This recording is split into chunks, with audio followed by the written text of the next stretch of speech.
بسم اللہ الرحمن الرحیم۔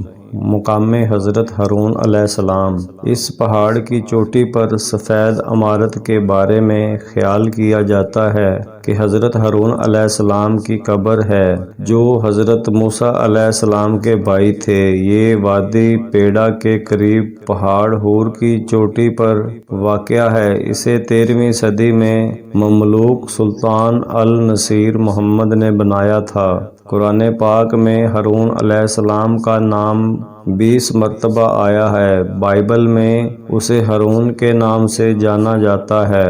جب موسیٰ علیہ السلام کو اللہ تعالیٰ نے فرعون کے پاس جانے کا حکم دیا تو انہوں نے اپنے بھائی ہارون کو نبوت عطا کرنے کی دعا کی تاکہ وہ ان کی مدد کر سکیں۔ اللہ تعالیٰ نے اس دعا کو قرآن پاک میں سورہ طٰہٰ میں نقل فرمایا ہے۔ موسیٰ علیہ السلام نے کہا، اے پروردگار، میرے دل کو بلند کر دے اور میرے لیے میرا کام آسان کر دے۔ میری زبان کھول دے تاکہ وہ میری بات کو سمجھیں اور میرے گھر والوں میں سے ایک مددگار میرے بھائی ہارون کو عطا فرما۔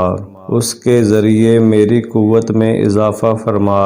اسے میرا کام بانٹنے دو تاکہ ہم آپ کی بہت زیادہ تسبیح کریں اور آپ کو کثرت سے یاد کر سکیں۔ آپ ہمیشہ ہم پر نظر رکھتے ہیں۔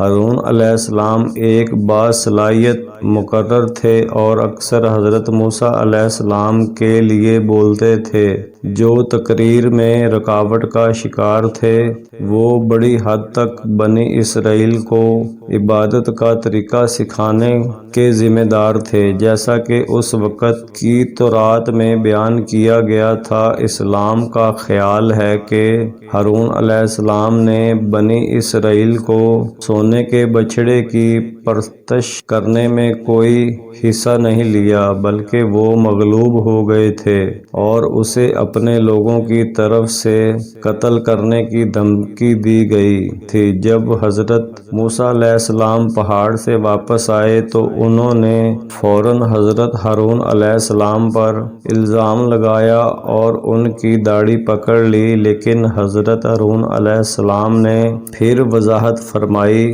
اس کے بعد حضرت موسیٰ علیہ السلام نے اللہ تعالیٰ سے دونوں کی مغفرت کی دعا کی۔ عامر بن سعد بن ابی وقاص رضی اللہ تعالیٰ عنہ سے روایت ہے کہ رسول اللہ صلی اللہ علیہ وآلہ وسلم نے فرمایا، تمہاری مجھ سے وہی نسبت ہے جس طرح ہارون علیہ السلام کی موسیٰ علیہ السلام کے ساتھ تھی۔ یہ واضح فرق کہ میرے بعد کوئی نبی نہیں۔ ہارون علیہ السلام کی عمر 122 سال بتائی۔